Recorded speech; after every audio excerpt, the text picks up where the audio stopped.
boy.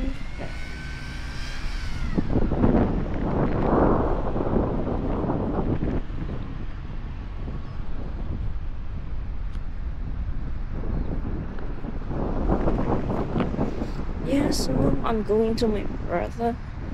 My brother lives here in Warrior Square at Hastings.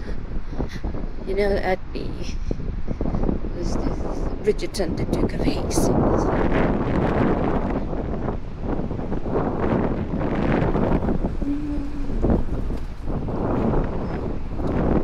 Okay, I think I need to call. So this is my feet. Hi. Di ba naman? Just check. Let's go. Where are we going? That side. Which way? Doon naman sa gali, no? Doon. Doon ka... Ano gani? Ano? Here now at the Filipino. He said hotel, then Filipino hotel and restaurant. This one. Oh yo, wait lang, hindi ko may zoom. Sorry. Ay, yeah. Here it is. Oh yo, yeah, with the Philippine flag. Oh, Philippine flag. Oh yo. Yes, ready na po. Yeah. Kuya, isang kare-kare. With rice na yan, di ba? Yeah. Tapos isang stir-fry combo. Okay. Tapos isang sisig with rice na din yan, di ba? Dapat yung sisig. Sige.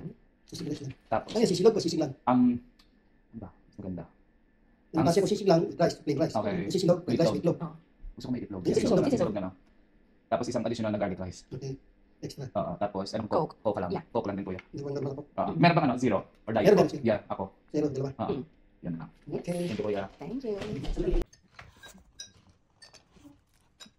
So by this time, me and my brother was just like talking to each other, like, you know, catch up lang ba as brother and sister ba? Tanong-tanong kung anong nangyayari sa buhay, kamusta work, kamusta yung love life, charis, walang love life. Meron, sorry. Yeah, so, yan. Tapos, syempre, namimiss namin yung Filipino food. Me and my brother, we're not totally magaling talaga magluto. Nakakapagluto naman kami, pero hindi talaga like chef, like ganun, style na pagluluto. So yan, discover niya na merong Filipino food doon sa kanya. So that's why I travel all the way from Eastbourne going to Hastings para lang matikman yung food. And isa sa mga in-order namin is kare-kare for me. Then I think sisilog sa kanya. Sisilog. And pansit, lumpia, barbecue. Oh my god, I miss the barbecue. Like, you know, yung parang nasa Pilipinas talaga. I missed it. That's why I ordered a platter. Bilang isang OFW, na-realize ko na hindi siya easy task. Hindi siya easy job. Kasi while nasa ibang bansa ka, you have to endure everything by your own. I'm just so lucky enough that I have my brother here also in UK.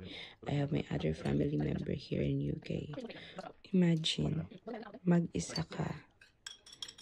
Kailangan mong mag-adjust sa weather, culture, people surrounds you if you're an OFW.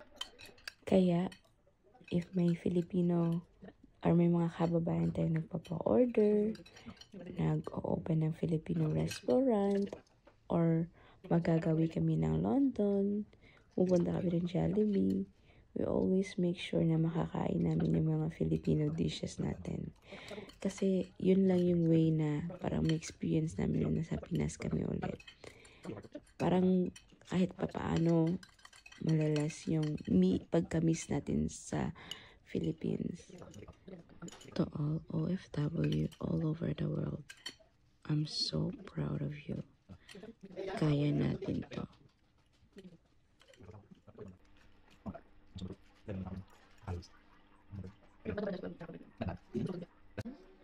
Iba yan.